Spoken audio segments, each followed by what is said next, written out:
Good evening. My name is Zahn Eastis, and I'm calling to order the regular meeting of the Guilford Selectboard on Monday, January the 8th, 2024. Happy New Year to everyone. Welcome to everyone here in the room. Nice to see you all, and to those folks online. Thank you very much for coming this evening. Just say for the folks online, I see some folks waiting they're going to be admitted here. We'll need to see your first and last name on the screen. So please use the three dots in the upper right-hand corner of yourself to change your name. Looks like we can see most, but I see Jameson. We need to see both names there. It's for our record keeping only. If it doesn't happen in a few moments, then we'll put you in the waiting room. Thanks very much. So I'm going to ask Michael to read the rules of procedure this evening. Rusty, with your permission, since he's here. Okay. The Select Board recently adopted a new set of rules and procedures. They are no longer the Select Board rules of procedure. They're for all Guilford public body meetings and have now been shared with all committees and commissions. They are here in the chat online and published on the town website.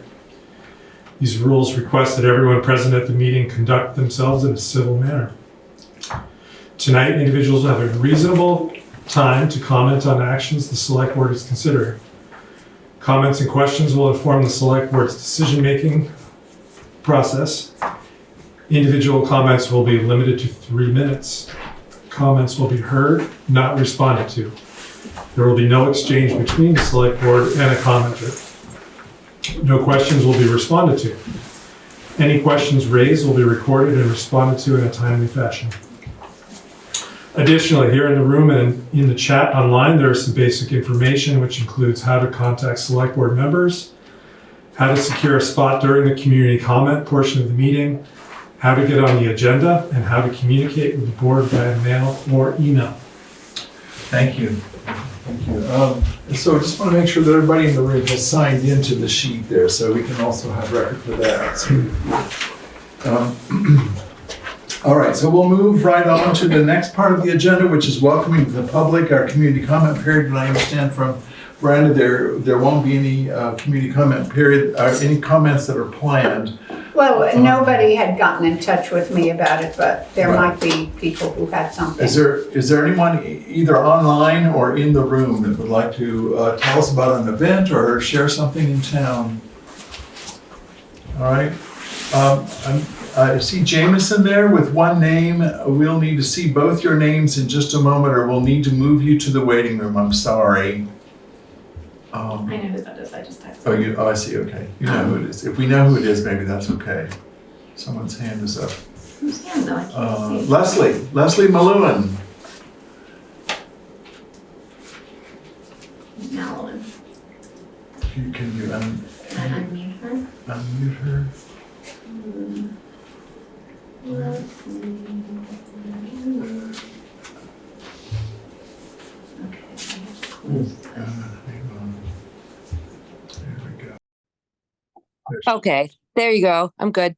Hi, it's Leslie Malewin, town auditor, and I live on Sunrise Drive. I am still looking for fantastic Guilford photos for the next town report, so please send them to Erica. All right. Yeah. At her email. What is it? Town admin?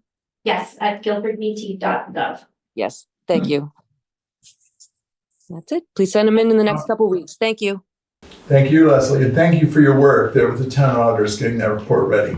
Very much appreciated. All right, changes to the agenda is the next item on the agenda, and we do have a change this evening. We're going to add one point, if it's all right with the Select Board, under updates and reports. We're going to add a discussion with Mark Anderson, the sheriff, who happens to be here. Have an opportunity to talk about an issue that's coming up in the budget, and that's why we're able to add it this evening, because it's timely. So, all right, is everyone comfortable with that? Rusty, you okay with that? Thanks. Okay. Good. So we'll move right on to the minutes of the December 11th meeting. I need a motion to approve those. So moved. So seconded. Thank you both. Is there any discussion here at the select board? All right, we have to do roll calls tonight because Rusty's online. So Rusty. Aye. Aye. Aye. Brenda? Aye. And Zone says aye. Thank you, that's approved. So we'll move right on to the next point of our agenda, which is the report from Erica, Town Administrator. Oh, Yeah, okay. here we are. Okay, so, since our last meeting, we have been very busy doing budget things and, hold on, I'm gonna let somebody in here. Let me just find myself here. Okay. The coolest thing that I've done in the last couple of weeks is the, application for the Algiers Village Center designation. And I learned a lot about Algiers that I kind of knew, but it was nice to be reminded of all the work that all the really great, wonderful people have been doing in the village to make it as wonderful as it is and based around the Guilford store. So that was a really, really cool project to do. That was submitted before the new year and we'll hear back. The submission was accepted, so we'll just hear back from the process here very shortly. I'm just really proud of all the work that's done there. It's a really neat thing to do. Another really cool thing is that our animal control officer, Ashley Pinger, is hosting a series of rabies clinics just for Guilford residents.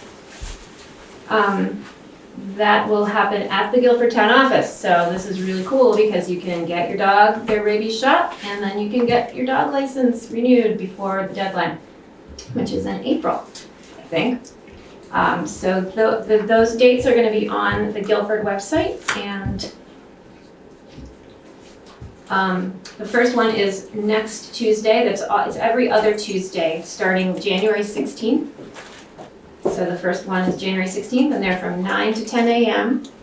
every other Tuesday. The cost will be $22 to vaccinate your dog. It's just dogs.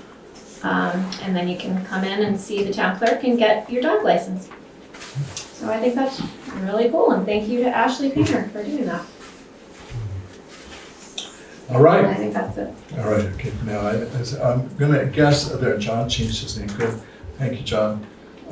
Let's see, Highway Commissioner, I don't see Dan here tonight. Want to make sure that everybody has a chance to sign the sheet, folks that are in the room, so be sure that gets passed around, thank you. So nothing from Dan this evening. So let's turn to Richard. Yeah, why don't you, Richard, it would be good if you could come up. Let's get the chair right kind of in front of the mic here. Okay. How about right here? Like right there. Okay. Front and center. Hey, How are you tonight? good. The state of Vermont passed a new statute relating to rental housing inspections, which up until January 1st of 2024, town health officers did rental inspections. So we no longer have to do them. And the new procedure involves the Vermont Department of Public Safety Division of Fire Safety, which definitely seemed more appropriate. So they will handle all rental inspections. They have the option of asking me to help them if they want, but generally this whole new law is to put it in their area and they will do it. So it's pretty simple now. What I want to leave with you, because people generally call the office here first when they have a complaint. So what this is it's a one-page explanation of what the responsibility of the person filing the complaint is, which is very helpful. This is all on the website of the Division of Fire Safety. And then there's a and I made 10 copies for you. Here, there's a one-page complaint form that they fill out, and that's the person renting the property. They fill that out, they send it into the Division of Fire Safety, then fire safety people do an inspection, and here, this is that's critical for, the people filing the complaint need to have a copy of that, because that tells them the procedure. There are more details available on the website, and that's basically what it is. So, and I'll just remind you of what my role will continue to be. This is from the division explaining things, and it says, although the town health officers will play a smaller role in rental housing inspections, town health officers still play an important role in investigating and mitigating other potential public health hazards in their jurisdiction outside of the rental housing context. This includes investigating dog bites, potential septic malfunctioning, recreational water issues, and other potential public health hazards as described, and I have a manual and then they describe that. So that's it. And then, is there now a animal control officer? Through Wyndham County Sheriff's Office. Oh, the sheriff's office is doing it? Yeah, she works for the sheriff's office and she does several towns Okay, good. around here. She's been very responsive Okay. to all our calls. Right. So, I mean, that's all I have to say. I think you should read this material. And if you have any questions, either I can answer them or you can always contact the Division of Fire Safety for any information. But it doesn't create any more responsibility for the town than already existed, which is basically nothing. Except to transfer information. Right, Move it on. just be a conduit for information, Okay. and you know, be glad to help people with the process if they need help. All right. But I don't have to do the inspection. Prior to this, I had to do a 14-page inspection form, which is, you know, it just wasn't. I don't know a lot about all this stuff, so this is a good change. Okay, it's a good change. Great. So I just had a question. So all rental properties don't have to be inspected prior to renting space to people, is that correct? Yeah. This is just if there's a complaint. Just this if is there's the a process. complaint. There was an issue relating to that for bigger towns, but it doesn't apply to Guilford. So that's just for complaints, only for complaints. And Okay. Yeah. I think there are some towns that have rental requirements for right, inspections. yeah, and then things it's like a whole different, but you don't have to deal with that. Right. And it just, you know, basically, I'd say 99.9% of the complaints that I dealt with were because the landlord and the tenant couldn't talk to each other or get along. It's mostly a mediation thing. Yeah. Okay. How many would you say on average? How many a year of these? Maybe 3 or 4, not a lot, you know. In and- Guilford, yeah. Yeah, Okay. it's 3 or 4, and they tend to sort of take a while to resolve, go through a couple of stages, and the ones that I've dealt with have all been resolved. I only have one that's sort of hanging, but I suspect now if it goes to another level, I can just have them deal with the Division of Fire Safety and do that. But there's not a big demand. Okay. Oh, it's just good. Just interesting to know. Yeah. And so now you're able to assist, but it's not your responsibility No. as health officer. But Okay. there's a leeway in the law that says if the fire safety people want, they can ask me to do stuff relating to the rental inspection. Okay. So is there anything else you needed to tell us about being our health officer just right now? No, it's not a very demanding job, but I still like doing it. I like being the health officer. People call me with questions. I've done some water testing too for people, and I haven't had any public health hazards to deal with at all. I mean, we had COVID, that was a whole separate thing. But, once in a while somebody will complain about something being a hazard and it really isn't. And I'm pretty familiar with what constitutes a public health hazard. So, I can tell people how to resolve some of the issues and just be a resource, I guess. Great. Okay. It's great to have you. All right. Well, thank you very Okay. much, Richard. Thanks so much. Yeah. So, okay, let me get this here too. Thank you. There's an Ann here. Oh, oops. I don't see it now. Ann under Ann Klein. Oh, Ann. Is that Oh, Ann Ryder? I see. Oh, an Ann. I thought you said a hand. No, Okay, it's yeah, Ann. Ann. Okay. Ann, is that Ann Ryder? I want to just identify yourself by changing your name, if possible, please. Yeah, it's Ann Ryder. Oh, okay. Yeah, thanks. Great. Thanks very much. Just need to know. I think we're set. Okay, now we'll move on to the next point on the agenda, which is what we just added earlier, which is a conversation with Mark. So Mark, change chairs? I'm going to keep this chair. Okay, great. Welcome. Nice Thank to you. see Yeah. Likewise. So, yeah. So I think you're here to talk to us about an idea of a multi-town approach to potentially some police enforcement, law enforcement offerings. Yeah. Yeah, so first off, if I haven't met you, Mark Anderson, I'm the sheriff of Windham County. Been doing it since 2019. I've been with the department since 2004 and pretty much done a little bit of everything within the department. So I have a good feeling of what we do. We have provided, so the sheriff is required by law to serve civil process. So if you don't pay your credit card company sues you. I'm the guy who shows up with the documents from the court saying, you are being sued.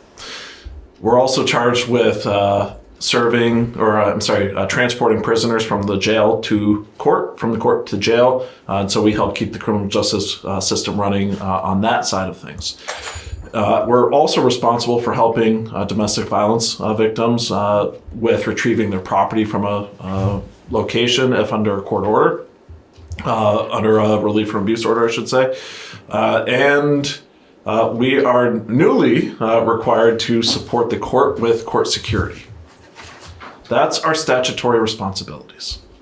In Windham County, In the state of Vermont. across the state of Vermont, I see. Yeah. There's a provision in Title 24 that says the sheriff can enter into a contract to provide services that are consistent with the office, which that's a pretty wide swath. And so to that end, that's where most people see the public end of what we do, which is the law enforcement work. Currently in Windham County, we contract with about 15 towns and villages. It's roughly $500,000 worth of money that provides for roughly 4.5 deputy sheriffs who provide law enforcement patrols. We scale anywhere from, I want to say our smallest contract's $5,000 for a year, up to a little over $100,000 for a year. And we customize what those contracts look like. And so that can be, in one case we had a village that said, we want nothing more than speed enforcement.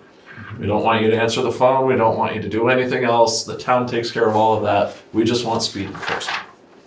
And so we did speed enforcement. We have other towns who say, we want policing. We don't feel we are getting enough policing. And so we've entered into contracts with that. Examples of that would be Putney, Westminster, Vernon, Jamaica, and Londonderry.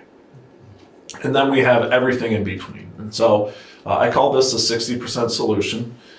We are able to provide a middle ground. The state of Vermont has taken responsibility for policing, and so that's delivered through the state police. That's all paid through our state taxes, and so that's all the service that we receive. But the state police have, through the Commissioner of Public Safety, have said, we can't do it all. We just can't. And so then towns are empowered by the legislature to create a police department, but that's expensive. Towns have the opportunity to use a constable, and while I'm not here to speak about the pros or cons of a constable, it does come with pros and cons, and often towns are finding they're not filling their constabularies oftentimes because of the cons and the advice of the Vermont Leagues of Cities and Towns. That's where my office comes in as a stopgap. We are paying for the infrastructure. We are paying for the administration of the organization, i.e. me, through the state taxes. I'm funded by the state of Vermont, but the rest of my staff is not. And so it's one of these things where we kind of have this ability to provide services cheaper than anyone else, but we're not funded to do the services we are often asked to do. And so then we come to the town and say, well, we can do a contract if there's something you feel we can do. So as long as I've been with the department, that has been done through individualized contracts with towns. Towns pay a fee. We provide services per hour. And the Sheriff's Department negotiates with the Select Board on what are the services you want. I call it the 60% solution because usually 40% is people not understanding the nuance of the contract. People say, I need the police. Well, the sheriff's the police. And so I called and they said, well, that's not quite what we do. Or they call and we're not on because we contract for 4 hours a week, or in some towns it might be 2 hours a week. And so why didn't the sheriff come when we contract with them? And so there's a variety of these rubs that the general public don't quite understand the nuance of the contract. And when they need the service, they want it right now. So for about $500,000, I mean, if we looked at all the towns who are participating in our current policing model, about $500,000, we could provide 24/7 policing. Comes to an equity question. Who pays for what? Sorry, let me ask, $500,000 where? From the entire county or? From the 15 towns that contract. The 15 towns altogether. Towns and villages, I should say. So it then becomes the equity question of, well, who is responsible for paying for what? Under our current model, we charge an hourly rate to the town. And so like any other contract, we satisfy the contract by delivering the amount of hours we've contracted for. If we don't provide the number of hours we contract for, we refund you, or we work in an arrangement to continue service in the future. So that could be like, hey, we paid for 100 hours this year, we used 90 of them, we'll give you 10 more next year. It's whatever works out. It's maintaining a good relationship. My crystal ball works as well as everyone else's. And so I can't necessarily determine when, at the end of the year, something comes in that requires a significant amount of resources that we then say, well, we went way over budget.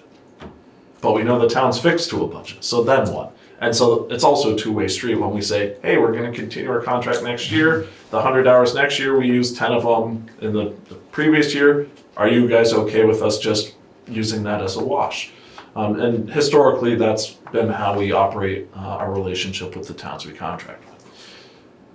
If I could say, we're just going to provide 24/7 policing to the towns that pay into our service, we could do that. But then is it fair for Vernon to pay $100,000 and for Athens to pay $5,000? I can't necessarily answer that question. So that's where I come to my regional policing project to say, let's do better than 60%. Let's talk about what is fair. And so it comes down to two primary factors. One is how do we govern it? And then the second is how do we fund it? Now, funding will follow governance, but under current existing Vermont law, we have the ability to govern it, and that is through contracts. And so that's what we're currently doing. And if that were the model that we were to pursue going forward, then that's simple. It's negotiated between select boards and myself, and then it's funded through the town's tax ability. My job in this equation is very much on the expense side. This is what it costs to provide the service.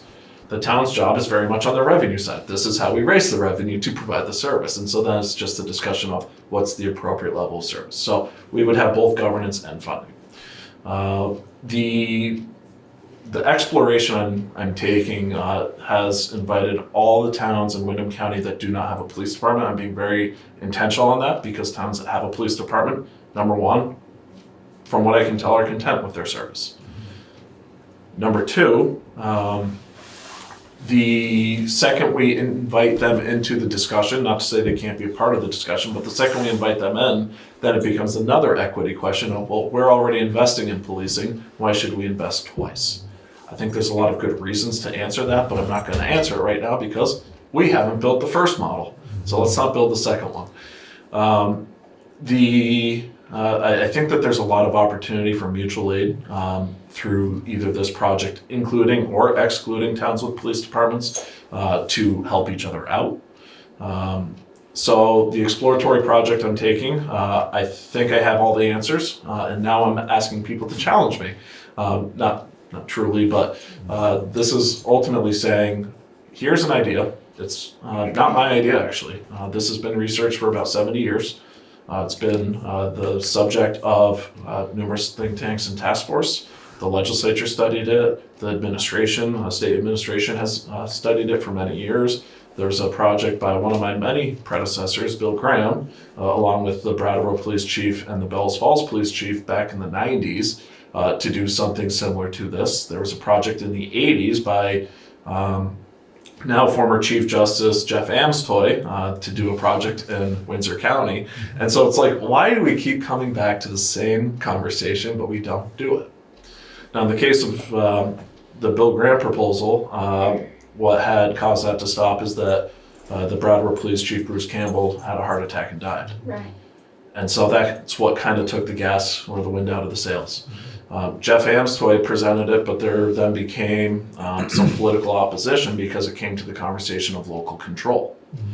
And so it's just, there's always these little issues that would turn into big issues very quickly. And through 70 years of work, I think we've actually found a way to do it, which is actually pretty straightforward, public process. So where we've started is to say, let's first invite the towns. Is this a question that we are spending time on that we don't need to answer? The towns have already been empowered with this. We don't need to change law, though we could. It could be a better model to change law. But we want to change law involving partners, not saying, I know best, and so listen to me, and then I run into what the Chief Justice, our former Chief Justice, ran into when he did it. So we've had 2 meetings inviting towns. From that, we have, of the 23 towns of Windham County and the one unorganized town of Somerset, we invited 19. So there's 4 with police departments, that's why 19. Of the 19, we had 17 that have shown an interest in the conversation. And so now we're starting to say, let's hash out a more reasonable plan, like this is the proposal of this is what we think it should look like. Then let's start inviting the public.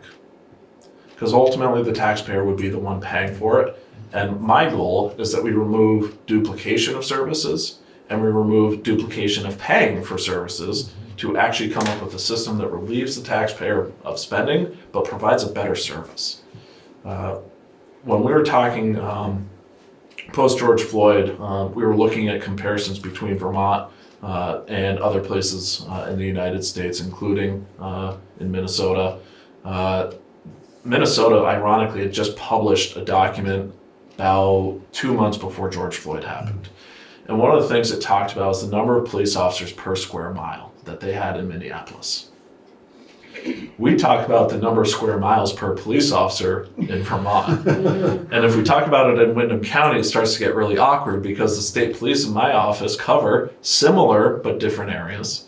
And when we talk about, well, we have the Brattleboro Police Department, Wilmington, Dover, then we start to have these very consolidated numbers, but they only cover what they cover.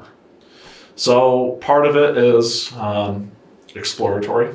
Part of it is public process. Part of it is fun. But really, I think it's all towards providing a better service for Vermonters.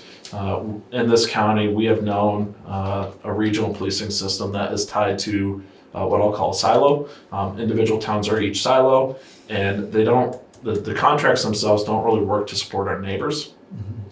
But we need to deal with the issue of people who have the ability to pay, or I should say towns who have the ability to pay versus towns who have the need. And so population and grand lists are usually 2 things tied into the discussion, but it's not necessarily the format or model that would need to fund it. The other concern I have and I bring with it is the discussion about stability. And so when we talk about a regional program, we don't want any one town's decision to say, we're looking out for ourselves. Not to criticize any towns, but we're looking out for ourselves, and this is a good decision for our town, so we're going to call it a destabilizing event, which we have seen 2 destabilizing events in Windham County. One is with Windham Solid Waste Management District, one is with Rescue Inc. Not to say that they necessarily went bad, not to say that they're necessarily problematic, but those are 2 very real things that happen outside of the town of Brattleboro that most of the communities in Windham County that I service will say, that's the problem with regionalizing. That's the problem with not having local control. That's the problem with the services we need. And so we want to create a structure that says we can't destabilize. contracts can be destabilized. In fact, that's also part of the 60% solution, is that it just takes one. In closing, not to say in closing totally, I'm happy to answer questions, but in closing, we've been thinking about this idea for a little while, and we already built it. And the reason why I say I know all the answers is because we made the regional animal control program, which has been working really well. And that is the consistent feedback I get from towns that are members of that. We are, I think, at 9 members right now. It's looking like that could grow to 11, if not 12, because it's solving the problem. And so I'm carrying forward the different problem statement of rural policing in Vermont sucks. That's a simple version. I have a formalized version of it. I'm happy to answer questions. Go anywhere you want. I also know you have a lot for your meeting, so I don't want to take your time. Are there questions here from anybody? I mean, I have a million, and I'm sure the Yeah. committee would love to sit and talk with you for hours, and we probably need to have we'll want to see, Eric has been to those meetings, thank goodness, but we probably will want to understand, what that looks and feels like to us, and that's the kind of thing we'll want to be able probably to have before town meeting, so we can begin to square it around and let people get a feel for it. So I'm not sure that my proposal is slated for town meeting this year. In fact, I've called it the 3-year project, not to say that we couldn't deliver it by July 1st.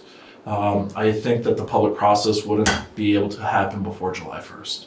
And I'm being very intentional in having the public process because I really, really want them to say, we want this, as opposed to me saying, it's my great idea, let's go with it. Lots of studies that say it's right, which is what everybody else did before me, and then they all failed. So when you say public process, are you talking about the idea that it's not just so much that towns will sit, talk among themselves, by themselves, and then sign on to something, but you're looking for kind of a groundswell of these communities to build this program essentially together with you? Yeah. And you think the start date of that would be July 1st. So as we're building our budget, which is July 1st, that's going to be important for us. No. So what I'm saying is I'm anticipating this would probably be part of a budget discussion if I think that people in Windham County support the vision as much as I hear people come to me saying this is the problem we have. If that's the case, I think by next year's budget, then we're talking about how do we put all the pieces together? Who's in, who's out? We have people interested in the conversation, but we don't have people committed to the conversation. So I think the next thing, the next thing is for us to develop with the 17 people who've indicated interest, say, here is a proposal. Let's develop something tangible. It's a draft. It can happily be a draft, but it is somewhere to start. And then I'm thinking the next guest, and I want to talk this over with the 17 participating towns so far, to sit down with them and say, who do we go to next? My personal opinion would say, let's invite the select boards. Let's have a large meeting with select boards to say, here is the proposal, does this work? I could do a roadshow. I'm sure we'll do many roadshows, but once we get to something where the elected officials of the town, the representatives of the towns say, we could actually probably solve this in our community, I think that's where we then say, let's have some public meetings. Let's invite the public in. Let's go around the region to say, what makes sense? And I'm very careful to say region because not all towns in the county might want to do this. And that's okay. But right now, 17 towns are saying we need something because what we have does not work. Yeah. We're there. Yeah. So are there any, and with that in mind, are there any questions here? I have lots of questions, but I guess the structure of my questions is that the successful animal control program took a great burden off the select board. I mean, actually, well, you know what kind of burden it took off us. And, I will be curious when we have the conversation about the menu of services, what kinds of calls the sheriff's department would typically get aside from speeding, which everybody talks to and is an eternal question. I'm happy to answer that question. Do you want me to answer it now? Well, maybe a few sentences.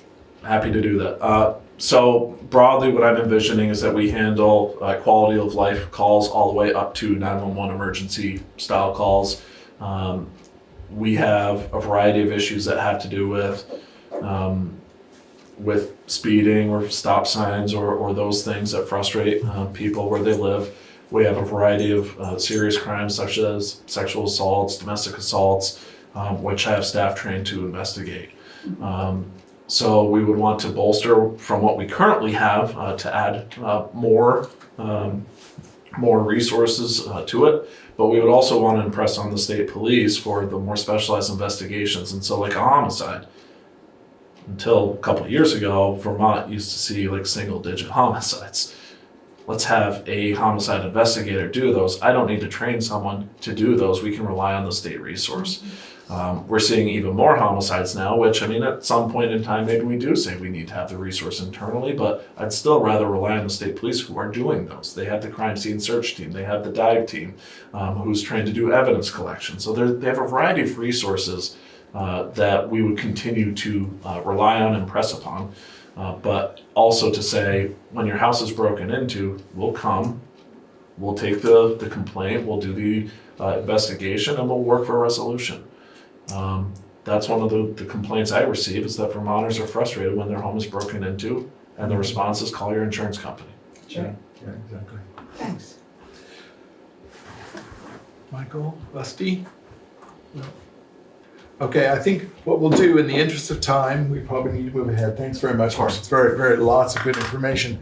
I think if there are folks online or in the room that have questions, I think the best thing would be for you to solicit or give us those questions, and we'll have Erica then do the research for us, or the select board can do that for us, rather than us having a big broad discussion, which we're not prepared to do tonight. So we definitely want to hear people's questions and concerns as we go forward, but it sounds like there's going to be lots of opportunities for us to engage as well as we go forward. So, May I say one more thing? Sure. I'm still intending to continue the 60% program until we get this other one figured out. So if town said they want to contract for service because what's happening right now doesn't work, I'm more than happy to have that discussion. I know you're in budget session right now. We can have that discussion if the town wants to engage our services now. If you don't, that's fine. I'm not offended by it. So with an opportunity to switch next year if that were the case. Okay, okay, that's useful information. Okay. All right, thanks so much, Mark. Thank you. All right. Okay, thank you. So now we'll move on, folks, in the agenda to old business, and we have subcommittee recommendation on the standing of the Sweet Pond Fund. And the select board appointed Michael and me to investigate that issue, and we're ready to make a recommendation. Yes, Zon and I did speak about this topic, and we are in favor of having the fund, the Sweet Pond Fund, be turned into a conservancy fund that would be under the control of the town. I think we're generally in favor of conserving in light of our lack of zoning here. And I don't know, what else can we add to that? I think what there are many steps that could happen in the future. We're not prepared to make decisions about a lot of those at this point. I don't think we need to, but if we acknowledge that this fund is going to be placed and overseen by the select board, that's what we recommend. So we would take that then as an initial motion on the floor. Is there a second so we can have a discussion with it? Thank you. Veranda will second that. All right. Is there any further discussion at the select board? Rusty, do you have any thoughts? Anything you want to say? No, you're okay? Yeah, we've already been party to hearing the history, how this came about. We're not making a decision based on 3 sentences. It's I think that the decision was, do we want to take the time to put these funds in the hands of someone else at this point? And I think at this moment it just makes sense for us, for the select board, to kind of hold them for right now, especially in the course of budget season here, and move on after that. Yeah. All right, if there's no discussion of the select board, I think we'll take a vote. So Rusty, are you in favor of this? Aye. All right, Michael? Aye. Miranda? Aye. Zon says aye. Okay, thank you. Then we'll move on to the next item in the agenda, which is a brief statement about the Herron versus Guilford status. I just want, since our last meeting, I want to let the community know, I don't remember exactly when we reported on it, but since the last meeting, we've discovered that Jason Herron has appealed the decision of the Vermont Superior Court. He had 30 days after that decision. That decision was to dismiss the suit from the Superior Court, and he had 30 days to appeal that decision at the Supreme Court, which he has done. So that means that the process immediately goes, our lawyers are taking care of it. We've had no contact with them whatsoever. They're just doing their job. And they will then, we've been through this once before with the Supreme Court, so they tell us that it'll probably be something similar to that, in the sense that the case will be heard by what's called a panel, not the full Supreme Court, but a panel. Every single step of the way, Jason Herron has the opportunity to appeal and request a different process and a different way that the court gives him right to appeal all these the ways in which it goes forward. So it's a process to get through. And we'll hear from the Supreme Court at some point about that decision. I don't know when that will be. So I just want to let the community know that that's what's happening. Okay. Then we'll move on to new business, which is to update our personnel policy. There are two very minor instances in our current policy where because of they're essentially typos, so that it creates a bit of question about which part of a year are we talking about, a calendar year or a fiscal year, and we're just aiming to bring it into consistency and bring the policy fully into consistency, and so that there are two places where we need to change the word to fiscal year. Yes. Is that correct? Yes, and that has been the practice with these two things all along, and we just realized that this typo had kind of followed Crept in. in this new version of the personnel policy, so. Okay, so I'll make the motion that we update the policy by amending these two, or changing these two tiny phrases to get them in consistency with the rest of the policy. So, is there a second? Sure. Okay, Brenda. Right. Is there any discussion at the select board about this? Anything that any of us needs to say? I think it's pretty straightforward. Yeah. All right, let's take a vote. Rusty, are you in favor of this? Aye. Thank you, Michael. Aye. All right, Miranda? Aye. And Zon says aye, so that carries. Good. Thank you very much. All right, folks, now we'll move on to a point in the discussion this evening in which we're going to, as part of the budget process, I'll explain a little bit about how this is going to work, and then we need to review some of the numbers here tonight, the four of us together. So, and I should just say that Tara, until the last moment, was planning on coming to tonight's meeting, but a family situation has taken her away, so she's not able to be here.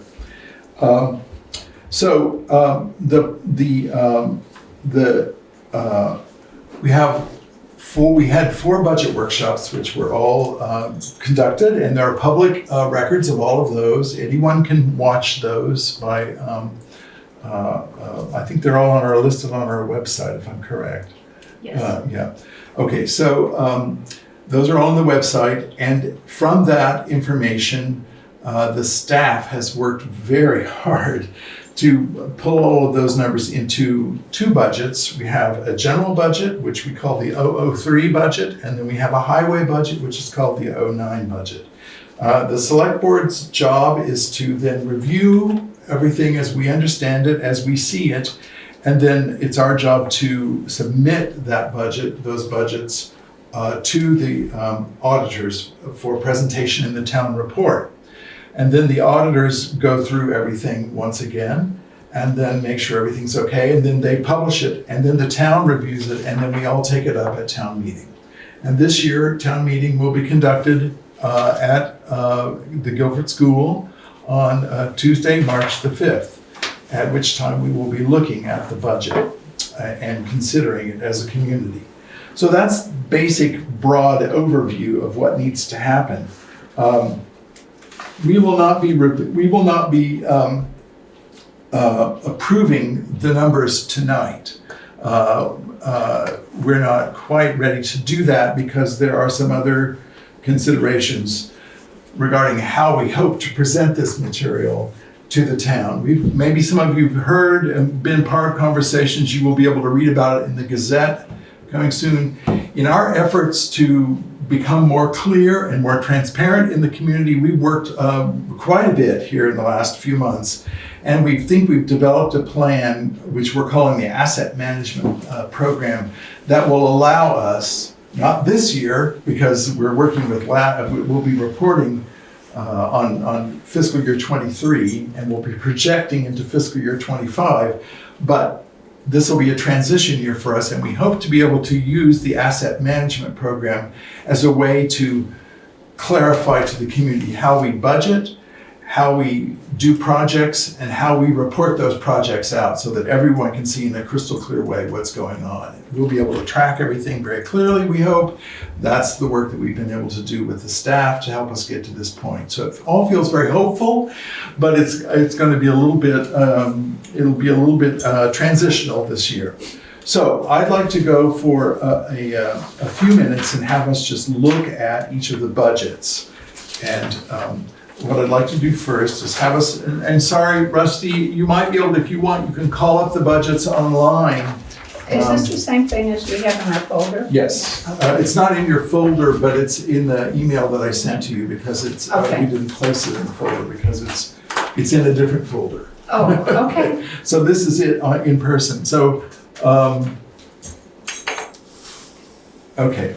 So, what I'd like to do this evening is not to go through line by line with the select board. We've already done that in the workshops, and most of us here were part of those workshops, at least at most of the meetings. And so, what I'd like to do is highlight the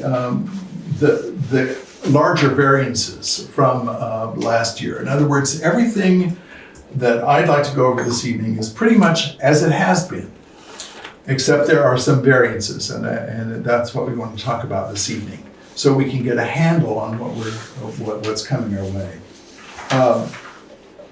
And so I'd like to use the 009 budget, the highway budget, as the first opportunity. So maybe we could put this up online, Erica, if that's, Okay. so folks in the Share community the can see screen, this. yeah. Yeah, share the screen.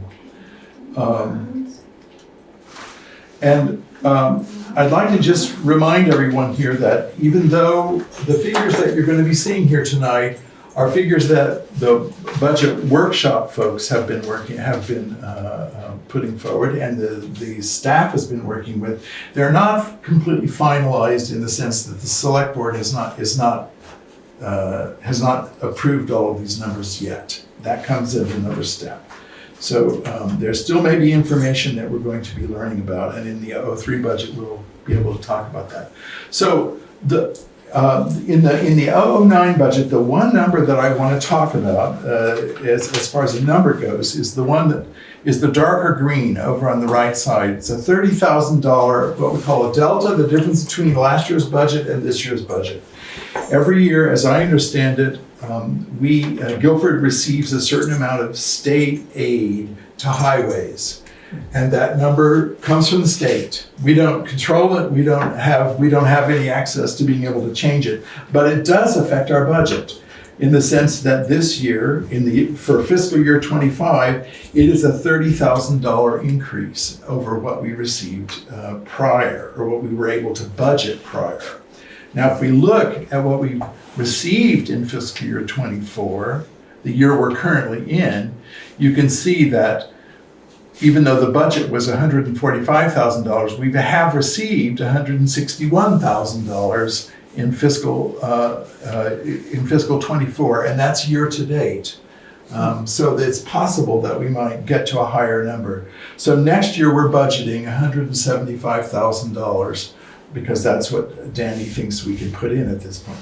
The reason to point out that number is just that it's a different number than we've seen in the past, and so it's something for us to consider, and it may make a difference in the end a little bit. In our case, the 09 budget is considered a level funded budget in the sense that the standard practice for towns is that budgets are considered level funded if they're within 4% above or 4% below the number they were the previous year. And in the end, the final number is 4%, a 4% increase this year. So in the highway budget, so it's considered a level funded number. So I see your hand, Dolores. We're going to keep talking for a little bit, and then we'll see if we have time, if we can take questions. There are a couple of other numbers I just want to point out quickly. Go down if you wouldn't mind, and there are going to be dark green ones coming over in that same column. Two others. Oh, they're going to be red ones. I'm sorry, they're going to be red. I can't tell by the gray on this page. Okay. One is this one is to be used as an example. So let's go on down to the next one for a second. The different kinds of issues that we look at. I don't know if you can read that, but the red on the right there, the darker red, says $5,000 there, and that's that's in the last 2 years, as you can see, we haven't. Last year we didn't budget anything, so it's a $5,000 increase. Danny's expecting to be able to use funds from the highway reserve to cover that cost. So this is part of the thinking that he goes through as he's building the budget. And I just want to point that out, the ways that we think about it as we're going. Now let's go up a little bit to that one that I asked you to pass a second ago. This is the road resurfacing. And this is an example of how we're going to be moving forward in this asset management program. The former capital needs assessment and plan activity that Guilford was involved in for about 5 years had a number of assets that were listed in that plan. But actually, in fact, Guilford has more assets than were listed in that plan. And one of those is our roads, our highways. Those are assets in our town. For the last 5 years or so, Danny has budgeted $130,000 a year to collect in taxes from taxpayers in order to support road resurfacing. So, but in fact, what happens that in a given year is that the highway department spends much more money than $130,000 because we get money from other sources that go toward repaving, resurfacing our roads, taking care of our roads on beyond just general maintenance. So it makes sense to us that we would use $130,000 as a base number that we've used for the last 5 years or so, as the idea that the town was just going to commit $130,000 to road resurfacing that then will become part of this asset management program. That $130,000 a year will go right over into the asset management program, and it will be used in these larger projects for Danny to be able to resurface our roads and take care of the roads in our town through projects, meaning he can bring in grants, he can bring in other funds to that without having to try to wheedle it into our budget system. It's important to understand, I'm talking a lot, I realize, but I just want everybody to understand, all of us, especially at the select board too, is that an operational budget is intended to talk about things that are happening in a given year. It's hard for a town like ours to plan exactly when everything's going to happen, big budgets, when we're going to be able to resurface roads, when we're going to be able to take care of buildings and things like that, and fit it all inside of an annual plan. Thus, we have what are called capital projects that sort of sit outside of our budget. We still have to oversee them, and we still have to take care of them. And that's what this asset management program is going to do. It's going to list all of our capital, all of our big outside budget needs, and we're going to be able to track all of those things for our residents on an ongoing basis. So this highway resurfacing program idea here, this number here, is a way for us to, every year, what we've been doing for the last number of years is taking that amount of money, only now we're gonna put it right away into a fund that Danny can use in order to resurface roads as he needs to. So it may not happen in a given year, but the funds are committed to that idea, and that's what we're hoping to do. So that is my quick view on the 009 budget. There's nothing irregular here. I think we need to applaud Dan for his care in presenting with us over and over and over a budget that is very reasonable and is also it doesn't scare anybody. Each year it comes in, he works very hard to get it to be very close to level funding, if not level funded. Are there any questions here at the select board about this? Does it all make sense, what I'm saying? Yeah? Okay, Well, especially after hearing about it twice in the budget meeting. That's right, it helps to, yeah, right. So we understand that the community is going to be hearing a lot of these things for the first time, or it takes a little while, but we've been sort of addressing these issues, and I can't not thank the staff enough for their incredible work to get us to this point. I'd like to open it up for just a couple of questions at this point in the community, and then we'll go to the 03 budget. Dolores, did you have a question? I do, now I got two. Okay. One was, so that asset management thing is that dedicated then what's on the road commission, so, or for the road? So is that dedicated just for that, or is it thrown into the big pot of all assets? It's going to go to, right now, it's already made up. With Ellie's help, we've already determined that we need a road resurfacing fund. And that'll just go right there and it'll sit there. Okay, but because you said there's all assets in town, I wasn't sure. Yeah, well, it is true that when the capital needs assessment was developed, Guilford's in the habit of budgeting $225,000 a year to go to that big, that capital needs fund. And that fund does fund a number of different things at this point. And we're not changing that at this point. We're not ready to change that. We might want to change it in the future, but right now it's serving us well. So that is an example of a fund that actually multiple needs can be paid for out of that one fund. Yeah, and this one is just for the road. And the other part, the green part, dark green part, where you said was counting on like state funds. Maybe. So how is that built into our budget? We get a number from the state. That's So maybe I just don't understand how it works. It's based on the amount of road we have. Right, I know how that we're getting it, but I'm wondering, when it's put into the town budget, are we then paying again for that through? No. Sheila, do you want to answer? Yeah. So the town raises revenue, taxes, and it has other revenues. And the tax revenue and the grant revenue and the other miscellaneous green lines all equal whatever they equal, I can't see. And that is equal to the total expenses. So the expenses are bigger than the taxes raised because we get other revenues from other sources. Does that make sense? So another way to say it is we take the total expense and we deduct the funds that we know we're going to receive, and then that's the figure that we use to develop the tax. All right? Okay. Does that make sense?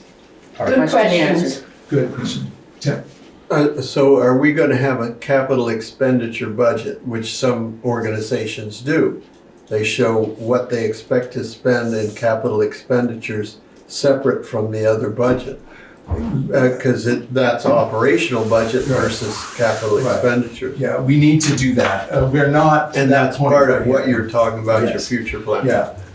Part of what we'll be able to do is reveal, at this moment, we're confident that every single project that we enter into that's not an operational project will be tracked and will be able to be reported upon.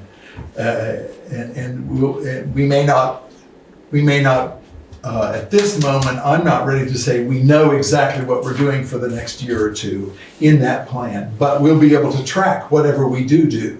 Right. And we'll try to get to a plan, I think. Okay? Yes. All right. Let's go. Andy Burrows. I'm just trying to be clear about this $130,000 that. $130,000. For yes, for the road resurfacing. Road resurfacing. Yes. This money is committed, it's in the budget, the money will be raised. And collected, we say. Collected. We're trying to say collected. Yes. Sorry, collected. And it can be used this year. It may not be used, or he may use a little bit more, knowing that the same amount will be raised in the next year. The idea is if he doesn't use it all. Yes, it's. Does the $30,000 that he doesn't use sit in a separate secure thing that can only be used for road resurfacing? That's correct. That's our plan. Yeah. And then we have a fund. It's a bookkeeping fund. Yeah. It won't be a separate bank account, but it's a bookkeeping fund that if whatever remains there, then if he wants to spend more than that, if any expenditure in our town wants to be beyond what we've budgeted, it needs to be brought to the select board to be approved. And then we have to figure out, well, maybe we can move monies around a little bit. So that's part of that game. That's clear, thank you. Within that, the fund, we can track grants that we get for that purpose and apply them to the different projects that fall under that fund. That's also, yeah, so in the case of the road resurfacing, that's why I wanted to talk about it. It's a really good example of where we're committing $130,000 on the part of the town for the last way more than that. But last year's budget was almost $600,000 that he actually spent on road resurfacing. And he got all of that from grants and so forth as available. So it's just it's the town's commitment to make sure that these projects can go forward. But very few of them would happen just based on the town's ability to raise taxes or collect taxes. Okay, thank you. So, do you have a question, Connie? Yes, I'm Connie Burton, Weatherhead Hollow Road. You have referred to these budget workshop meetings. Is there a particular committee in town that does that, or is that been? Those meetings are all open to the public. They were all open to the public. They were announced publicly. The folks that attended the meeting were the select board members and the finance advisory committee and anybody in the town that wanted to come. So they were all, they've all been recorded, and so they can all be watched to see how that works. Okay, Yeah. and that's what gives them their legitimacy, I guess you might There's, say? I think, let's say it this way, that the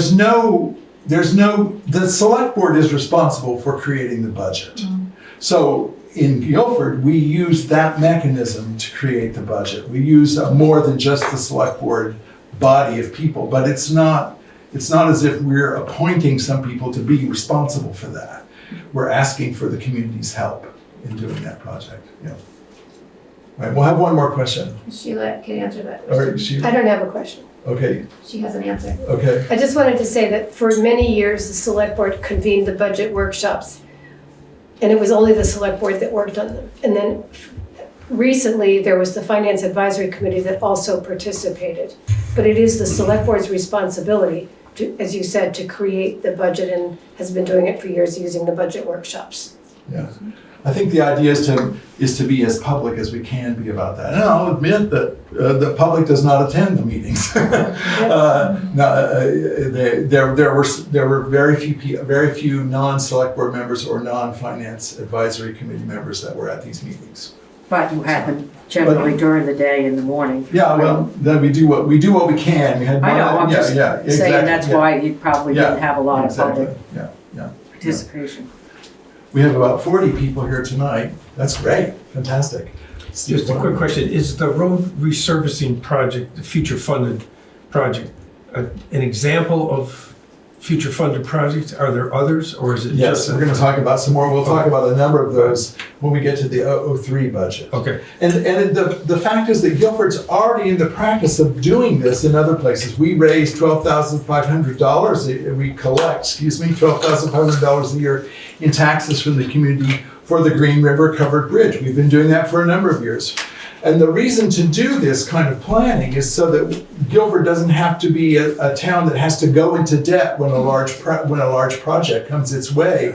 The only way we would be able to afford it is if we go into debt and then pay the debt back by collecting more and more taxes.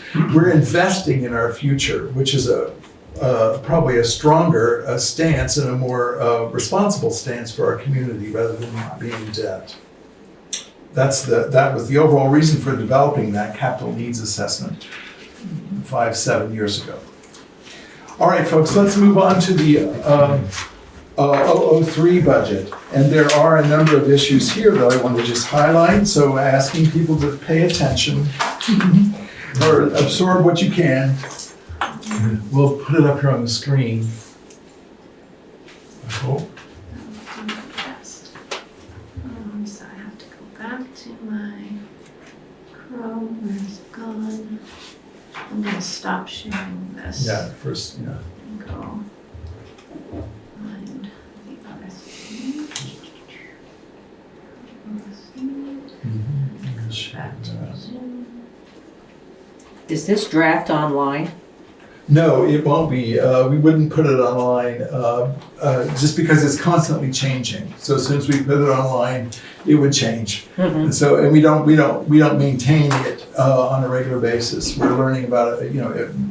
Numbers are getting more and more detailed as we go forward. What will go online eventually, certainly will be in the town report for sure, is the final numbers that the select board settles on, and then that will be the discussion. That's the base. This will all be the base of a discussion that we'll have at town meeting. Okay, so the first number I'd like to point out, there are three in the revenue side, the green side. The first one is this top right green number, which says $150,465. And that's at this moment, it's the best number we have of what taxes need to be collected in order to make the budget balance. No, it's 657. Huh? 150 is the difference. Oh, that's the difference, yeah, that's not the number of taxes, that's the difference. And it's higher than in previous years, so we need to collect $657,000 to make the budget, as we're looking at it right now, balance. And if it balances, then there will be, that means that we'll be collecting $150,000 more this year than we did last year. So that number might change as we go through this process. And you'll hear about some of these numbers as we go forward. Let's go down to the next green number, which is another delta. This is this year, in fiscal year 25, we're planning for delinquent tax penalties to come back into the town. Prior, those were paid to the former town clerk. The delinquent tax collector. The former delinquent tax collector, thank you. Who was also the town Yeah, clerk. happened to also be the town clerk, yes. So, but the current delinquent tax collector is going to, is forwarding these, as is right, forwarding them back into the town. So we'll see we anticipate seeing about $15,000 of income that we hadn't seen prior. All right, so the next one down is interest earned. Where's that? Down about line 03293. I don't know the number, so you just go down. Oh, maybe you're too far down. It's on the second page. Let's see, here it is, and then it just goes right to the What's the nearest header? interest earned, miscellaneous total revenue. Still in the green. So, Is it above? yeah, there's one more down. A little further. Sorry, folks. There it is. Okay, so this number is $5,000 lower then we're budgeting for $5,000 lower than we budgeted last year, which had very little to do with anything really because of the ARPA dollars that were coming, interest that we earn from accounts we hold in banks. Because the federal government sent us right away after COVID, after the ARPA project came forward, we received over $600,000, which we put into a bank. It made huge amounts of interest in our, come toward us. So we're lowering by $5,000. We're lowering the amount of interest we expect to see next year, which because the ARPA dollar interest will go away now because we've expended most of those dollars, and we'll have done so certainly by fiscal 25. All right. Now we'll go to the expense side of things, and we're going to be looking at adjustments that are in the budget that are 10% or greater. And there's the first one. Part of the issue here is that we are looking for an administrative assistant support. We have a job description out now that will find support for our town administrator and our town treasurer. And so this puts that into what we're looking at here is the difference in the dollar amount that we would expect to see from previous years in budgeting, but this is a fiscal 25 number. It wouldn't start until July. The cost wouldn't start until July of 24. All right, let's go on down. So you might want to keep a bunch of these in mind, folks. Let's go on down. This will be the next little ways down. We've increased legal services because of the continued legal situation that we find ourselves in. We're taking the stance with advisement to raise increase this number by $10,000. 2 years ago, we were advised to budget $5,000, and we spent over $30,000 that particular year. This year, we increased that amount to $50,000, and so far, as of halfway through the year, we've spent almost half of the $50,000, and we still have more to go. And without the certainty of knowing about the legal situation changing in our community, we feel it's prudent to make sure that we have enough resources there to take care of our situation. Okay, let's go on to the next.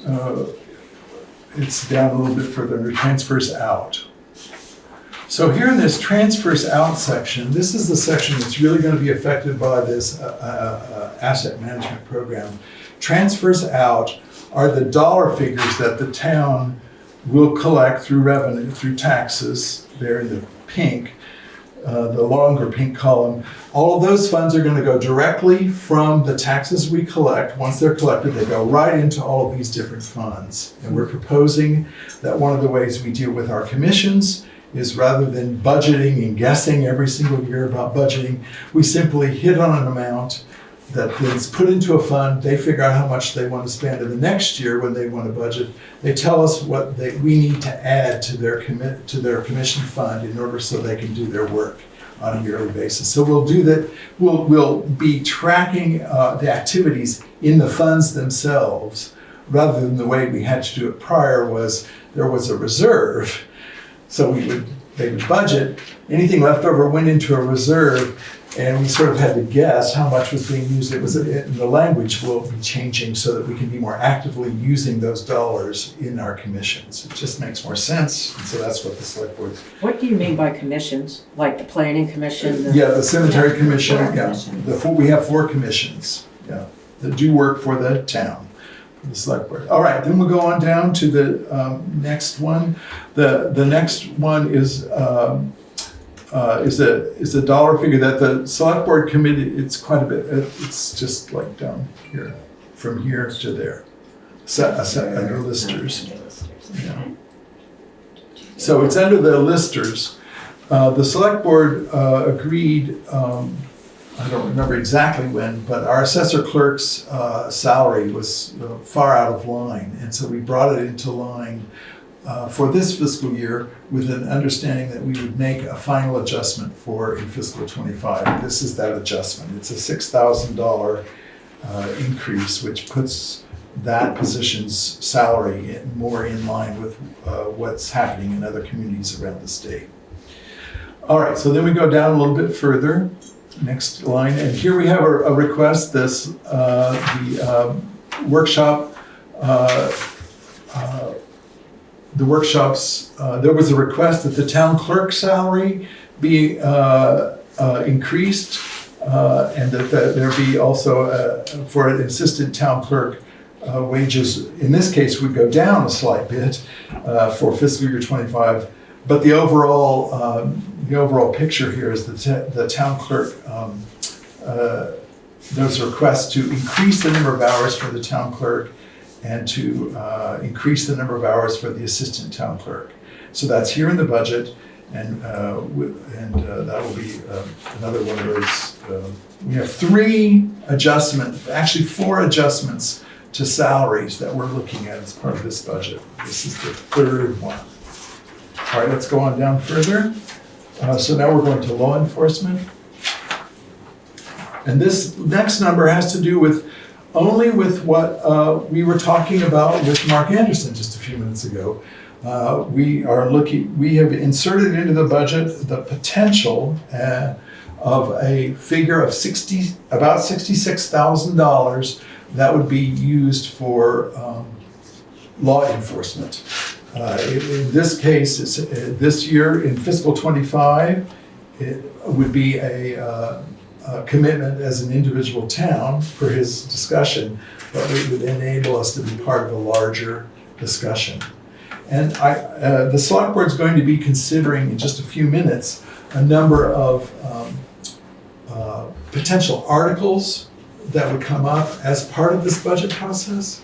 And this might be one of those articles that we would ask the town to, shall the town appropriate these dollars for us to enter into a law enforcement contract.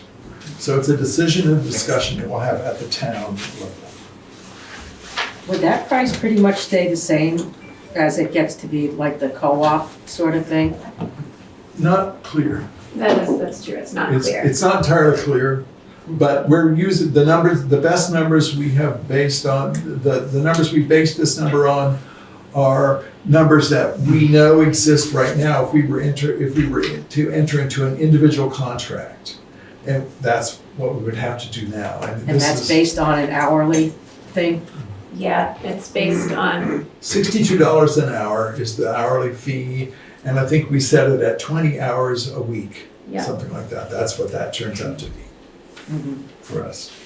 And you know, if we enter into a relationship going forward, if we determine that we want to enter into a relationship, I imagine there'll be some negotiation powers that each town will have. I don't know exactly what that'll look like, and it's just hard to know at this point. All right, the next number is under annual services to town, and that's 03460. So it's a ways down. There it is. Yeah. Here's another number we don't have any control over. It's handed to us from the county. There's a county tax that every town in the state has to pay to their county. It's a largish increase for us this year, and that's why it's noted. But every town in the state must be, or at least certainly in Boone County, must be receiving a similar kind of situation as this. And then the last numbers that I want to talk about quickly here, let's go down to it's the library. I think down a little bit further down. Is that 550? 550. Yeah, 550, thank you. And the library has made a request, as Kathy Wilkin is getting ready to retire, and they've made a request to be able to secure the services of a full-time librarian at a salary that is not Kathy's, but is at the bottom of the statewide salary levels. And they've also included a number for online programming, which enables Guilford to engage in programming. It's for so that we can do, what's it called? And books and audiobooks. Yeah, okay, there you go. And It's this sort amount. of services for trading resources with libraries all over the state and all over the country. Catamount Library Network Catamount Library Network, thank you. subscription. Which would save the borrowers money by the library investing in the service. Then library patrons would be able to access books and audio and stuff like that Yeah, that they would otherwise have to pay for. that's right. So all the numbers that like the library number, the town clerk number, the town assistant number, those and the lister number, those figures are all supported by requests or documentation about what the services are that they want to supply. So that's why those numbers are in the budget. Now, I will say that the select board has control over all of these numbers as far as recommending them. So all of these numbers are in front of us now and we're looking at them. And we need to have another meeting, I'm afraid, for us, a special meeting we'll have to have for us to finally get to the final numbers that we'll be submitting to the auditors. So are there any questions here at the select board about the 09 budget? Three. Oh, excuse me, thank you, Sheila, 03 budget. Oh, boy. Did you use a percentage increase in the salaries in keeping with the inflation rate? Is that for all staff? Thank you, Tim. That's a good point. Yes, and I should have said that. It didn't make for a big difference in the budgeting process, but it did.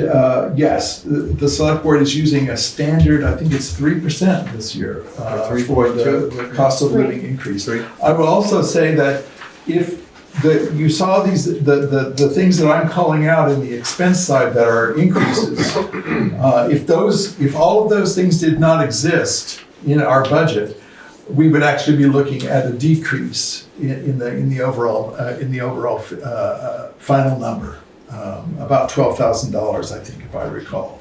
And but now it's going to be, as you saw, it's about it's a little over $120,000, I think, increase at this point. And we're still working on it, but that's where things stand.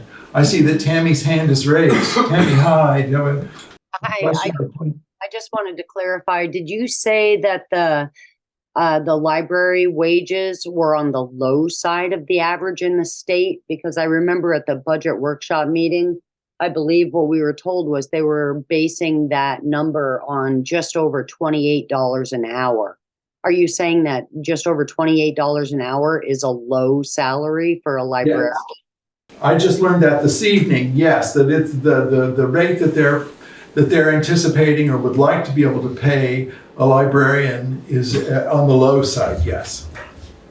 According to the state library association or whatever it is that. How do we find that? It sounds, I mean, to me, 28, it's actually a little over $28 an hour. Sounds like a pretty substantial number for a librarian. For a specialized librarian, yeah. I mean, I don't know what to say. I mean, all I know is that I was told, we could look it up. That's what I wondered. How do you look that up? How do you find out what?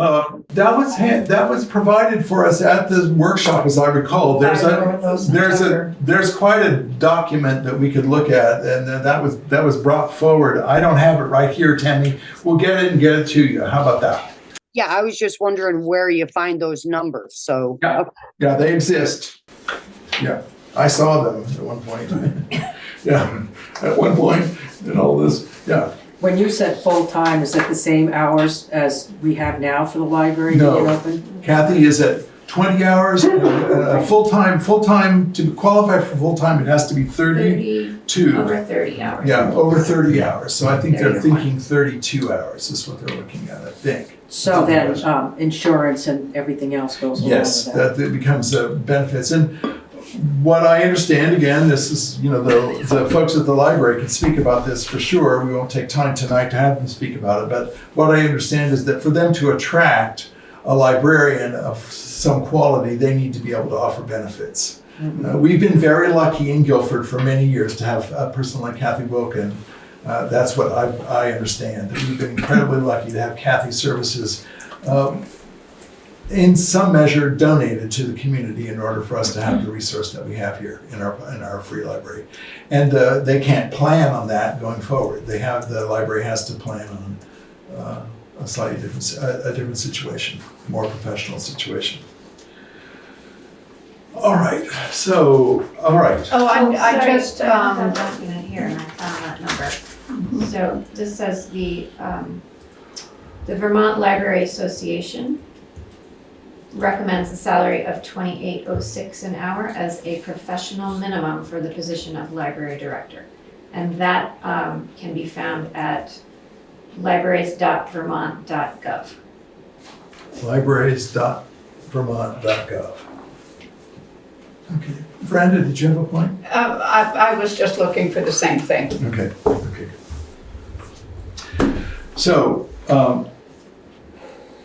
everybody, the select board, we're pretty clear about what we see here now at this point. And so I think that in order for us to get to the point that I will be contacting each select board member. We need to have one more meeting for us to be able to do this. We can't wait until the 22nd. So I'm proposing Wednesday, January the 17th, but I'll be in touch with you all about whether or not that can work. And then we'll see if we can make it work.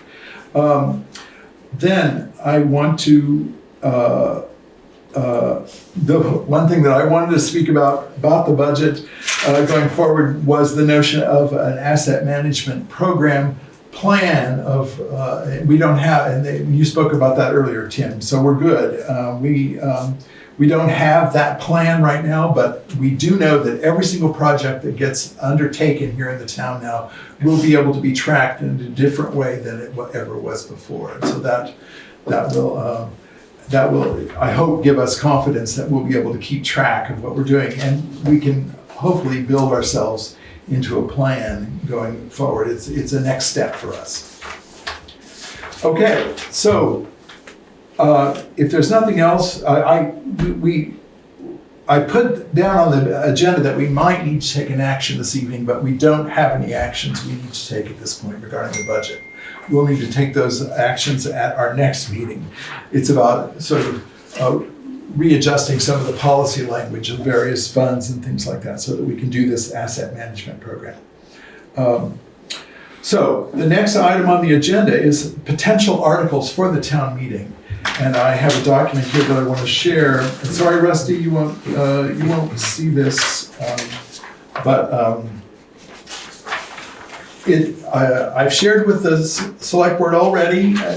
So, Rusty, I did send a memo out earlier this week, and we're looking under normal circumstances. Our town meeting normally addresses 10 to 15 articles in a normal meeting. This year is going to be different, and we're liable to see as many as 25 articles at the town meeting. So gear up, folks. It's going to be a big thing. The standard articles that we normally will be supplying, that are just a part of every Vermont town practically.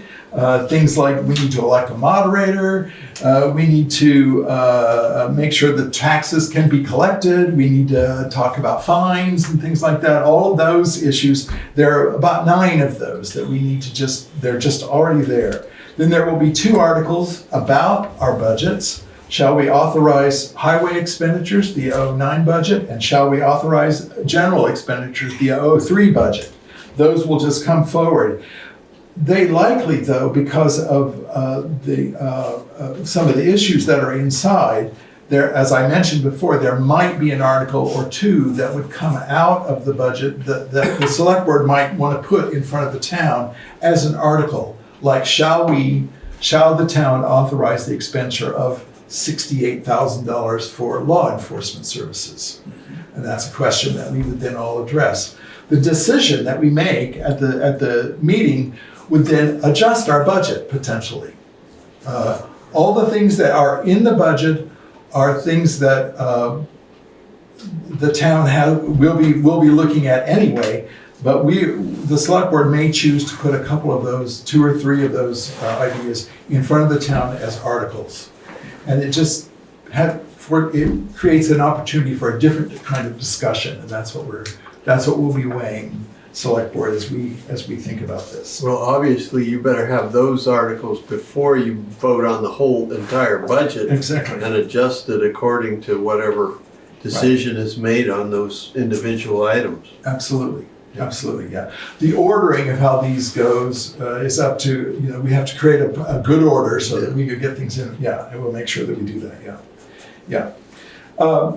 We also know that there are some citizen-led articles that are coming toward us right now. Some of you may have signed petitions already in town. One is about the idea of changing the day and the time of our select board meeting. That's No, our town meeting, not our I'm sorry. select board Yes, thank you very much. Our town meeting, yeah. As Eugene Ormandy, the longtime conductor of the Philadelphia Orchestra, said, he said, "Do what I mean, not what I say." So yeah, understand what I mean, not what I say. There's also another citizen-led article in the works, I understand, about shall the town vote all budget items by Australian ballot, meaning that we would not work from the floor when it comes to the budget. And shall the town vote all public issues by Australian ballot? And that's a certain group of issues that would be done by Australian ballot and not from the floor. I just want to point out that, curiously enough, for us to be able to choose to those 2 questions about Australian ballot, do we want to do it in the future by Australian ballot? Those have to be done at an in-person town meeting. We can't vote by Australian ballot to have or not have Australian ballot. That has to be done in person. So we'll take care of that in person at this meeting, those 2 questions about whether or not we want to move forward by Australian ballot. Then there are going to be 6 articles that the town will see about tax exempt standing. It just so happens that all 6 organizations in our town, they all fell onto this year, so the question's going to come for all 6 of them this year. And then there's the possibility that there's still articles out there that we don't know about.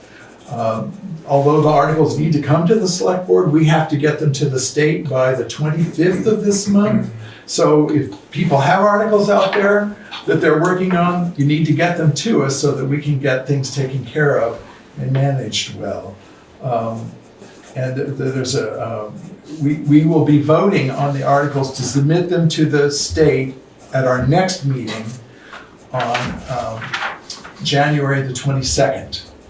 So we'll be looking at we'll look at a warning, essentially, with all the articles on it. And when we accept when we approve it, that's what will get printed in the town report, and that's what the state will understand that we're looking at. Anything anybody wants to say about that? When you said there's 6 articles for the tax exempt, are they all, each one separate? Each organization, yeah, we're not going to do all 6 at once. We need to do each one separately. Mm-hmm. Yeah. And just so people know, there has come question in the community. I see that Anna Klein is on the online here. There's come question in the community, and we've dealt with this issue before about SEVEDs in our community, about whether or not we want to fund that. There's come a question about whether or not that's actually a community service. And there's very strict standards by state statute about what organizations qualify to be part of those social services. And so we've done more research, and Erica has discovered that though SEVEDs might not be called a social service or might not be considered a social service, there is enough precedent about those kinds of issues that just by the fact that we've called them a social service and they've been part of that list, if we suddenly move them out of that list, it puts the town of Guilford at risk. for potential question. So they probably will be included in the list this year as a social service. VLCT advises that they do appear to provide resources for some of the things that are covered in that statute, and you're right, they said if the select board suddenly decide to yank them from the list, that could open the select board up to potential problem. Now, they've gone through their 3 years now, so they don't have to re-petition separately. Right. Good. And also, just so you all know, in years past, we have traditionally, Guilford has always asked every single year whether or not we should fund the Wyndham Regional Commission. And we discovered this year that we needn't have been needing to do that all those years. So that will be one less article for us to consider this year, because that's now considered just a standard part of our budget, and it needn't be brought before the town each time. So the process here with every one of these articles is that whether it's a budget article or whether it's any kind of article, as you all know, it opens it up in the community so that we can have a discussion at the town meeting about it. In order to solve the problem, if it's not immediately accepted, there has to come a solution. It either can be accepted or defeated, or there needs to be a solution that we all have to arrive at the floor. So that will be our process on March the 5th. Okay, that's a lot, folks. Thank you for listening to all that. The next thing on our agenda is we need to, select board, just take up the question of shall delinquent tax penalties accrue to the town going forward? And this is what I mentioned earlier as part of the budget, that they would no longer go to the delinquent tax collector, but those taxes, those collected taxes, delinquent taxes would come to the town. I would like to move that. All right, I will second that. Is there any discussion at the select board? Well, just thanking the delinquent tax collector for her generosity to the town. Yes, thank you. I have one question. What would Yes. happen if the delinquent tax collector wasn't somebody that worked for the town? What would happen then? Would be a separate negotiation. I think it's a separate negotiation. Yeah, that's exactly what I would have said. Yeah, I think it's a negotiation that the select board would enter into. So I think that probably in the past, the select board could have negotiated a different situation than we had. And it didn't occur to us to negotiate this situation with Ellie, but she has offered it up. So it's just something for a select board to be mindful of going forward, I guess. Where does that revenue go to? Just the general budget and the general fund? It reduces our need to collect taxes. Very, very slightly, but it does, yeah. And Mr. Chairman, that's a pure donation of, there's no reduction in the amount of time spent collecting the taxes or anything else, okay? Yeah. Okay. So we have a motion at the floor. We need to vote on that. So Rusty. Aye. All right, Steve. Aye. Michael says aye. Brenda? Aye. All right, Zod says aye. So that passes. Thank you again to Ellie. All right, we'll move on to the warrants then. Okay. We'll have Miranda read them this time. Okay.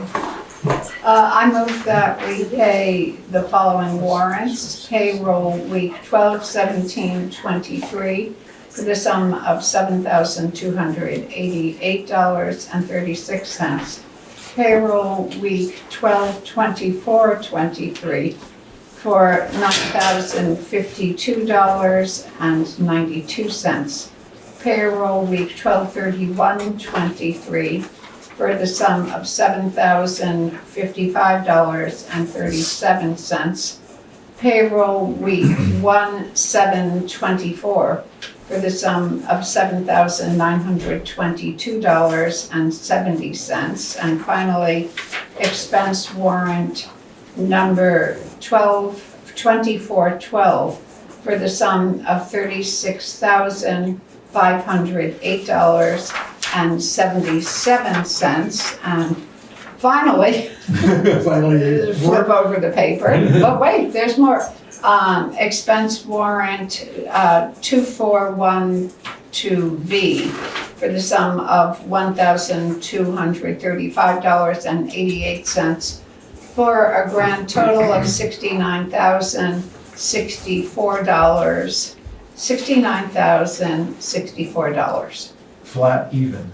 I will second that. Is there anything you want to tell us about that? Yes, the largest sum, the $36,508.77, is 4 weeks of payroll all at once for the entire staff, correct? Not quite. No, that's the payables, that's our Oh, bills. It's payables. the 36, which is, it's not, we've seen much larger numbers than that most recently. Okay. Yeah, so that we had 4 weeks of payroll in Oh, this I see. session because we didn't have a Oh, I select board see, meeting. right. And Sorry. then we have these, the payables, which actually is probably a very small number considering it's been a month. Yeah. But, exactly, Yes, yeah. oh, okay.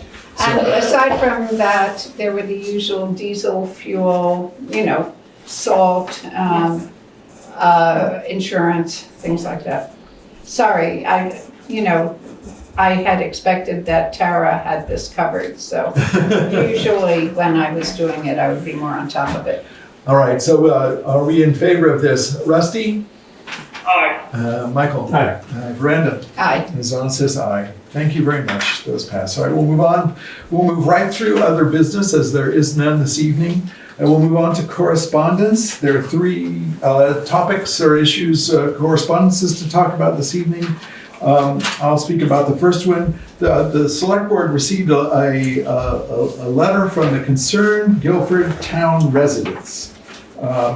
And in it was an articulation of a number of issues related to last year's town meeting and the moderation by Rick Seymour, our moderator, and discussion about conversations that the concerned Guilford town residents have had with Rick Seymour, and wanted to just make sure that the Select Board understood about the issues with the last meeting, and to do what we can to make sure that things go smoothly in the future. I will just note here that there was a request that we read the entire letter in the meeting, and we will not do that. However, we will append it to the meeting minutes as part of anyone can read it. It took me about 15 minutes to read through the letter, so I don't want to take time to read it to everyone this evening. And I think that also the other thing that's worth saying is that some of the issues in the letter, just so the community knows, were addressed by a resolution taken by the Select Board in November. Rick came to us and told us of mistakes he had made in the meeting, and there's a statutory way in which the Select Board can, in retrospect, essentially correct the meeting so that those things are taken care of. That happened in November. So I just let the concerned Guilford town residents know that took place in November, and probably will continue on with the conversation. I do want to just say that I'm intrigued by the name Concerned Guilford Town Residents. I am a concerned Guilford Town resident. However, I'm not part of that group of folks that wrote the letter. I don't know who those people are. They weren't identified in the letter. It would be interesting for us to know more about who those people were, the concerned Guilford Town residents. Because I believe that actually many of us are concerned about the health and well-being of our town. So just to say it. All right, then there's the second correspondence was from a citizen in town. Do you want to characterize this one? This is Sure, yeah. So I spoke on the phone actually with someone who had some questions about the Australian ballot petition for town meeting articles, the two petitions for 2 separate articles to be placed on the town meeting warning, and I answered the questions that this person had, and she just wanted to pass on to the Select Board that in light of this being a potential town meeting question, that she hopes for unity in town and for not division in the town. Okay. So that's what that person said to both me and Ellie on the phone, so great. Passing it on to the Select Board. Thank you. Then the third correspondence we received, we just got it yesterday from a resident in town who wrote actually two emails which were passed then on to the select board about they're basically emails in support of the select board in our dealings with the various legal issues that have happened in town over the last year. And this person just wanted the select board to understand that they were on the side or supported the select board's handling of the legal situations that we have facing us at this point. So that just came to us. I'm just sharing it with the community. All right, folks, now at this point in the meeting, we will go into executive session. And what that means is that we will ask everyone that's in the room to go to either another room or you can leave. And everyone that's online, except for Rusty, will be moved into the waiting room once we move to go into executive session. I will say here, so I'm still conducting the meeting, so we'll keep it quiet if we can, please. The executive session we're going into is to discuss labor relations agreements with employees per 1 VSA section 313A1B. So, and we are moving, I move that premature knowledge of discussions could potentially put the town or a person involved at significant disadvantage. So I need a second to make that motion. Thank you, Miranda. So Rusty in favor? Michael? Aye. Miranda? Aye. And Zon says aye. Then the second motion is that we move to enter into executive session at 8:17 to discuss labor relations agreements with employees per 1 VSA section 313A1B, and we invite Erica Elder to participate. May I have a second for that? Thank you, Miranda. Rusty, you're in favor? All right, Michael? Aye. All right. Brandon? Yeah. And Zon says aye. Okay, folks, thanks very much. We're in executive session, so we ask everyone to leave. Good evening. It is, let's see, I move that we come out of executive session at 9:12. Is there a second for that? Second. Thank you, Michael. All in favor, let's see, Rusty? Aye. Michael? Aye. Miranda? Aye. And Zon says aye. All right, so in our executive session, we talked extensively about a potential article for the select board to consider. We've agreed that we won't make a decision at this point about the specifics of the article, but we will appoint a subcommittee of Zon and Veranda to do the due diligence to determine whether or not an article can be brought forward, and if so, to recommend it to the select board at the next possible moment when the select board can meet. So that would be my motion, that we would appoint Zon and Veranda to investigate an article, a potential article for the board to consider at its next meeting. I'll second. Thank you, Michael. Rusty, are you in favor? Aye. Michael? Aye. Veranda? Aye. And Zon says aye. Thank you. All right, next order of I'm business. sorry, I have one thing that I forgot to Oh, show you not guys. sure. It's nothing you need to vote on, but it's a memo from Ellie about refunds for taxpayers. So I'll just. Oh, right. Yeah, Right, I it's, read about it's, that. yeah, it's just a refunds. It's not a warrant of its own, because it doesn't need to be approved. It's already, and they've already been paid, but here's the. Okay, So so we that just just have goes to into sign the off record. on it? Yes. All right, we just sign Okay. it into the record. Okay, thank you. All right, bear with me, please. Actions from the previous meeting. We approved the minutes of the 11/27/23 meeting. We approved an ARPA request for the Guilford EMD.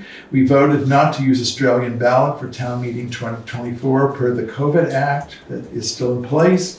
We agreed to collaborate with the Grange on a pre-town meeting on February 27th, 24. We authorized the town administrator to renew the Algiers Village Center designation, which she has already done, and it has been awarded, or at least provisionally. It's been accepted and will be awarded, we hope. We approved the 3% for the fiscal year 25 budget for staff, and we approved the warrants. In this evening's meeting, the motions that we took were we approved the standing of the Sweet Pond Fund. We approved the minutes. Yeah, I never go high enough. First thing is we approved the minutes. Then we did the Sweet Pond. Then we updated the personnel policy in 2 small ways. We then voted for the delinquent tax penalties to accrue to the town going forward. We approved the warrants, and we appointed a subcommittee to talk about a potential article for town meeting. And I think that's all the action we took. And I would now entertain a motion to adjourn. Oh, All right, Rusty did that. Is there anyone that would like to second that? Happy to. Thank you, Michael. All right, Rusty? Aye. Michael? Aye. Veranda? Aye. And Zan says aye. This meeting is adjourned. Thank you very kindly, folks. We'll see you in a couple of weeks. Good night, Rusty.